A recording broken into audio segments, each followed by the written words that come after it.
الحمد لله وكفى والصلاة والسلام على عباده الذين اصطفى أما بعد فقد قال الله تبارك وتعالى في القرآن المجيد والفرقان الحميد فأعوذ بالله من الشيطان الرجيم بسم الله الرحمن الرحيم كنتم خير أمة أخرجت للناس تأمرون بالمعروف وتنهون عن المنكر صدق الله مولانا العظيم۔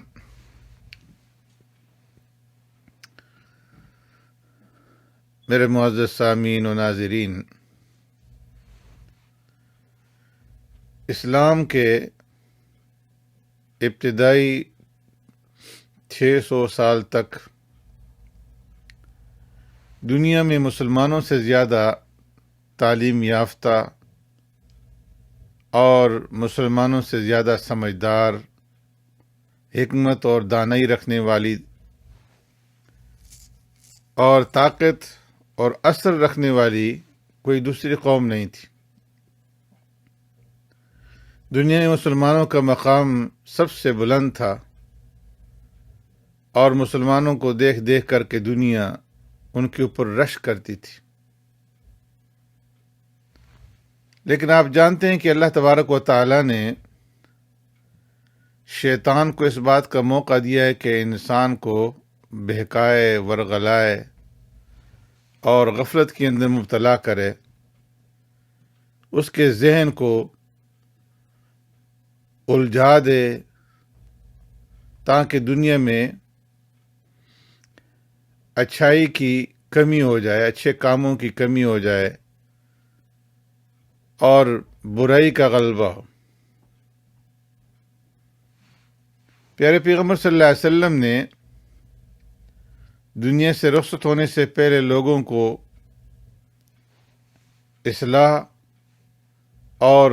خیر کی طرف بلانے اور انسان کو انسانیت کی اخلاق اور اقدار اختیار کرنے کے لیے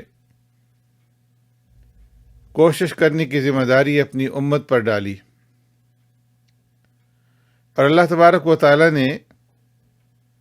اس بات کا ذکر قرآن کریم کے اندر فرمایا کہ کنتم خیر امت اخرجت للناس تأمرون بالمعروف وتنہون عن المنکر، کہ تم ایک بہترین امت ہو جسے انسانیت کی نفع رسانی کے لیے وجود بخشا گیا ہے، اور تمہارا کام یہ ہے کہ تم لوگوں کو اچھائی کی طرف دعوت دیتے ہو اور برائی سے روکتے ہو۔ تو امر بالمعروف اور نہی عن المنکر کے سلسلے میں اس امت کی اہمیت اور اس کا مقام اور اس کا کام بتایا گیا کہ یہ تمہارا کام ہے۔ اور فرمایا کہ وَكَذَلِكَ جَعَلْنَاكُمْ أُمَّةً وَسَطًا لِتَكُونُوا شُهَدَاءَ عَلَى النَّاسِ وَيَكُونَ الرَّسُولُ عَلَيْكُمْ شَهِيدًا، کہ اللہ تبارک و تعالی نے اے امت محمدیہ تمہیں امت وسط بنایا ہے تاکہ تم کل قیامت کے دن لوگوں کے اوپر گواہ بنو۔ یہ اتنا بڑا اعزاز اللہ تبارک و تعالی نے اس امت کو عطا فرمایا کہ جس کا تصور بھی نہیں کیا جا سکتا کہ اس سے زیادہ کوئی بڑھ کر کے کوئی اعزاز ہو۔ فرمایا کہ ہم نے تمہیں ایک معیاری امت بنایا ہے۔ وسط کا لفظ عربی زبان میں معیاری اور کامل کے لیے استعمال ہوتا ہے۔ تو فرمایا کہ اس امت کو اللہ تبارک و تعالیٰ نے ایک کامل امت بنایا، ایک معیاری امت بنایا، اور پھر اس کے بعد اس کے ذمہ لگا دیا کہ تمہارا کام یہ ہے کہ تم ساری دنیا کی گواہی دو گے اور تم ساری دنیا کے اوپر گواہ بنو گے، ان کے اعمال کے، ان کے کردار کے، ان کے اخلاق کے۔ قیامت کے دن تم گواہ بن کر کے آؤ گے کہ دوسری امتوں نے کیا کام کیے، کیا کوتاہیاں کی، کیا کمی کی۔ جب کسی شخص کو گواہ بنایا جاتا ہے، راہبر بنایا جاتا ہے، تو وہ دیکھتا ہے، جائزہ لیتا ہے کہ کیا ہو رہا ہے، کیا صحیح ہو رہا ہے، کیا غلط ہو رہا ہے۔ تو اسی طریقے سے اللہ نے اس امت کو یہ کام دیا ہے کہ وہ اپنے اعمال کو بھی دیکھے اور دوسری امتوں کو بھی دیکھے کہ وہ کیا کر رہی ہیں، کیا غلط ہو رہا ہے اور کیا صحیح ہو رہا ہے، تاکہ کل قیامت کے دن اللہ رب العزت کے ہاں جا کر کے یہ بتا سکیں کہ ان لوگوں نے ایسا ایسا کیا تھا،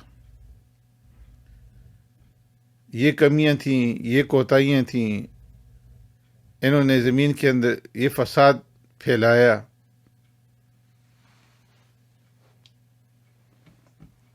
تو اللہ رب العزت نے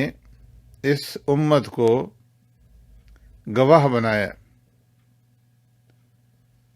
اور گواہ اور راہبر کوئی معمولی آدمی نہیں ہوتا، اسی انسان کو گواہی کے لیے اور راہبری کے لیے متعین کیا جائے گا جس کا کوئی وزن ہو۔ تو اللہ تبارک و تعالی نے گواہی کے لیے اس امت کا جو انتخاب فرمایا ہے،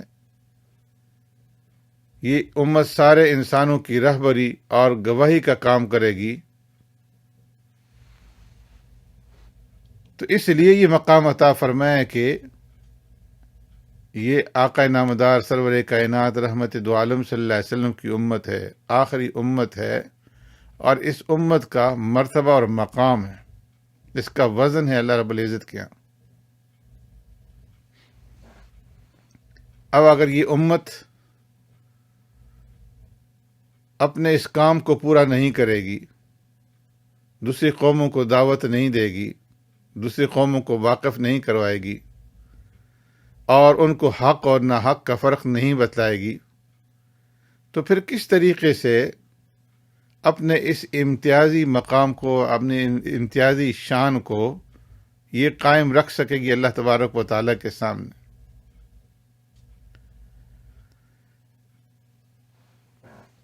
جب مسلمانوں نے اللہ رب العزت کا دیا ہوا یہ مقام چھوڑ دیا، ترک کر دیا، اسے نظر انداز کر دیا، تو یہ بہت نیچے چلے گئے۔ انہوں نے اپنے آپ کو ان امتوں میں شامل کر لیا جو اللہ تبارک و تعالیٰ کے غصے اور اس کے غضب کے اندر مبتلا ہوئی۔ انہوں نے انہی قوموں کا کردار اختیار کر لیا، ان کے طور و طریقے اختیار کر لیے، ان کی نقالی اختیار کر لی۔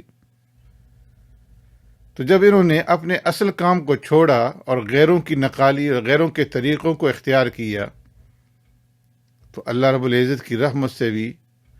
محروم ہو گئے، اس کی رحمت کے مستحق نہ رہے۔ لیکن اللہ تبارک و تعالیٰ کا اس امت کے متعلق یہی فیصلہ ہے کہ قیامت تک کام جو کرنا ہے تو وہ اس امت نے کرنا ہے۔ چنانچہ جہاں ایک طرف تنزلی ہے تو دوسری طرف ہم دیکھتے ہیں کہ امت کے اندر بعض اللہ کے بندے ایسے بھی موجود ہیں، ایسے بھی افراد ہیں کہ جو کسی نہ کسی درجے میں یہ کام کر رہے ہیں۔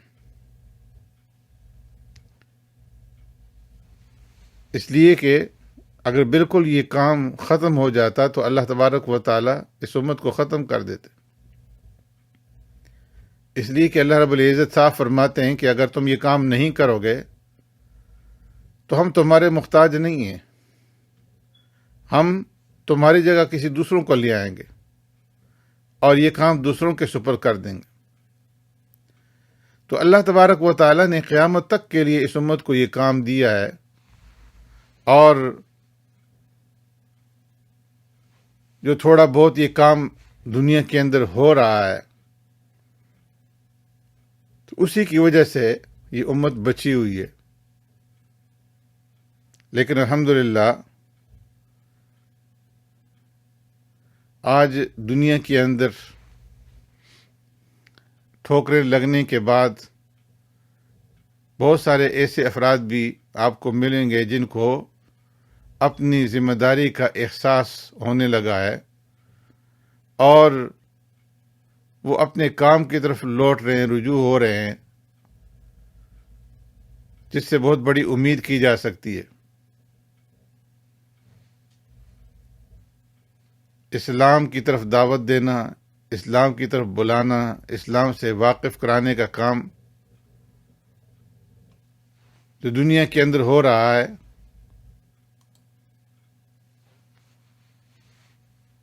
تاکہ قیامت کے دن کوئی یہ نہ کہہ سکے کہ اے پروردگار، ہمارے پاس تو کوئی ڈرانے والا، کوئی بتانے والا آیا ہی نہیں تھا، ہم کیا کرتے۔ اگر کوئی یہ گواہی دے گا تو یہ امت کے خلاف گواہی جائے گی، اور یہ بہت بڑے خطرے کی بات ہے۔ اس لیے جہاں جہاں مسلمان حکومتیں ہیں وہاں پر سب سے زیادہ ذمہ داری جو ہے وہ حکومت وقت پر پڑتی ہے، حکمرانوں پر پڑتی ہے کہ وہ اس بات کا اہتمام کریں، اور جہاں مسلمان اقلیت میں ہیں تو وہاں ساری ذمہ داری پھر مسلمانوں کے اوپر آ جاتی ہے کہ ان کو اپنے مسائل خود طے کرنا پڑیں گے۔ جس طرح مسلمانوں کو اپنے معاش کی فکر ہوتی ہے، اسی طرح فرمایا کہ مسلمانوں کو اپنے دعوتی کام کی بھی فکر کرنی چاہیے، اس لیے کہ معاش اور روزگار یہ تو دنیا کی زندگی کے اندر کام دے گا، اور اس سے دنیاوی منافع اور فوائد حاصل ہوں گے، اس سے دنیا کی زندگی کے اندر فائدہ اٹھائیں گے۔ لیکن اللہ تبارک و تعالیٰ کے سامنے سرخرو ہونے کے لیے اس امت کے ذمے جو فریضہ عائد کیا گیا ہے اسے بھی انجام دینا ہوگا، اس لیے کہ اقتدار نہ ہونے کی وجہ سے، اقلیت میں ہونے کی وجہ سے یہ ذمہ داری براہ راست ہر ایک مسلمان کے اوپر آ جاتی ہے۔ تو ایسا نہ ہو کہ اگر قیامت کے دن مسلمانوں سے یہ سوال کیا جائے کہ تم اقلیت میں تھے تو تم نے اپنا کام کیوں نہیں کیا، جس کام کی ذمہ داری اللہ کے رسول صلی اللہ علیہ وسلم تمہارے اوپر ڈال کر کے گئے تھے، اور اللہ تبارک و تعالیٰ نے نبوت کا سلسلہ آپ صلی اللہ علیہ وسلم کے اوپر ختم کر دیا تھا، اس لیے ختم کیا تھا کہ یہ کام آپ کے بعد آپ کی امت کرے گی، ورنہ پیارے پیغمبر صلی اللہ علیہ وسلم سے پہلے تو اللہ رب العزت کے احکامات پہنچانے کے لیے اللہ نے انبیاء کا سلسلہ قائم فرمایا تھا کہ جو دنیا کے مختلف خطوں کی طرف، مختلف علاقوں کی طرف اور مختلف گاؤں اور قصبوں کی طرف آ کر کے لوگوں کو اللہ رب العزت کی طرف بلاتے تھے اور اللہ کا پیغام پہنچاتے تھے۔ اللہ رب العزت نے مسلسل انبیاء علیہ السلام کو بھیجا، لیکن پیارے پیغمبر صلی اللہ علیہ وسلم چونکہ خاتم الانبیاء ہیں، اللہ رب العزت نے نبوت کا سلسلہ آپ صلی اللہ علیہ وسلم کے اوپر پورا فرما دیا ہے، تو اس لیے اب انبیاء کے آنے کا سلسلہ منقطع ہے، اور یہ کام اس امت کے سپرد ہے۔ اب یہ امت بہت بڑے امتحان میں ہے، اگر اس کام کو وہ نہیں کرتی اور صرف دنیا کی فکر کرتی ہے، معاش کی فکر کرتی ہے، تو کل قیامت کے دن اللہ رب العزت کی ہاں جواب دینے کے لیے ان کے پاس الفاظ نہیں ہوں گے۔ دوسری بات یہ ہے کہ انسان جب پیدا ہوتا ہے تو وہ کچھ نہیں جانتا، اس کے پاس کوئی علم نہیں ہوتا، کوئی ہنر اس کے پاس نہیں ہوتا، کسی بات کا سلیقہ اس کے پاس نہیں ہوتا، وہ پیدا ہونے کے بعد اپنے ماحول میں اور اپنی تعلیم گاہ میں جا کر کے وہ حاصل کرتا ہے۔ اگر اللہ تبارک و تعالیٰ کے احکام اور اللہ تبارک و تعالیٰ کی باتوں سے کوئی واقف نہ ہو، دنیا کی ساری چیزوں سے واقف ہو جائے، تو یہ بہت خطرے کی بات ہے، اور اس کی ذمہ داری ماں باپ پر آتی ہے، اساتذہ پر آتی ہے کہ وہ اپنے دین کی حفاظت کے لیے، اپنے ایمان کی حفاظت کے لیے، اپنے نسلوں کی حفاظت کے لیے، اپنے نسلوں کو دین کے اوپر رکھنے کے لیے وہ اس کا انتظام کرے، مدارس قائم کریں، اسلامی سکول قائم کریں، تاکہ مسلمان نسل جو ہے وہ دینی ماحول کے اندر پروان چڑھ سکے، انہیں اسلام کے متعلق بنیادی باتیں معلوم ہوں، مسلمان بچے قرآن کریم کی تلاوت کر سکیں، اور جو ضروری مسائل ہیں ان مسائل کو وہ جان سکیں، حلال اور حرام کا امتیاز کر سکیں۔ تو اس کی ذمہ داری ماں باپ پر آتی ہے۔ اگر وہ انتظام نہیں کریں گے تو کل قیامت کے دن ان سے مواخذہ کیا جائے گا، اس لیے کہ بچے جس ماحول کے اندر پروان چڑھیں گے، جیسا ان کو ماحول ملے گا، جیسے ان کی تربیت ہوگی، تو وہ اسی کے اندر جو ہے اسی رنگ میں رنگا جائے گا، اس لیے کہ ہر بچہ اپنی فطرت پر پیدا ہوتا ہے۔ پیارے پیغمبر صلی اللہ علیہ وسلم نے فرمایا کہ کل مولود یولد علی الفطرہ فابواہ یحودانہ او ینصرانہ او یمجسانہ، کہ ہر بچہ تو فطرت پر پیدا ہوتا ہے، اس کے بعد اس کے ماں باپ جو ہیں اس کو یا تو یہودی بنا لیتے ہیں، یا نصرانی بنا لیتے ہیں، یا مجوسی بنا لیتے ہیں۔ جیسا ماحول ملے گا، جیسا انتظام ملے گا، ویسے ہی وہ بن جائے گا۔ تو اگر اچھا ماحول ملے گا، اچھے اساتذہ ملیں گے، اچھے اسکول ملیں گے، تو اس کی تربیت اچھی ہوگی، اور اگر اس کو اسلامی ماحول نہ ملا، وہ ایسے سکول کے اندر گیا جہاں بچوں کو عیسائی بنایا جا رہا ہو تو وہ عیسائی بن جائے گا، جہاں اس کو مجوسی بنایا جا رہا ہے تو وہ مجوسی بن جائے گا۔ اس لیے میں کہ یہ ماں باپ کی ذمہ داری ہے کہ وہ صرف معاش کی فکر نہ کریں بلکہ اپنے بچوں کی فکر کریں اور ان کو دوزخ کا ایندھن بننے سے بچائیں، اس لیے کہ اللہ رب العزت نے صاف طور پر قرآن کریم کے اندر ارشاد فرمایا، یا ایھا الذین آمنوا قوا انفسکم واہلیکم نارا وقودها الناس والحجارہ، فرمایا کہ ایمان والو، تم اپنے آپ کو بھی اور اپنے بیوی بچوں کو بھی، اپنے گھر والوں کو جہنم کی آگ سے بچاؤ، ایسی آگ کے وقودها الناس والحجارہ کہ جس کا ایندھن انسان اور پتھر ہے۔ تو اس لیے ضروری ہے کہ جہاں ہم ان ممالک کے اندر آ کر کے معاش کی فکر کرتے ہیں، وہیں ہم اس بات کا بھی اہتمام کریں اور اس بات کی فکر کریں کہ ہمارا بچہ جو ہے وہ اسلامی ماحول کے اندر پروان چڑھے اور اسے دینی ماحول ملے۔ اللہ رب العزت ہمیں صحیح معنی میں اسلامی تعلیمات کے اوپر عمل پیرا ہونے اور اس کے مطابق اپنی زندگیاں گزارنے اور زندگی کے مقصد کو پہچاننے کی توفیق نصیب فرمائے۔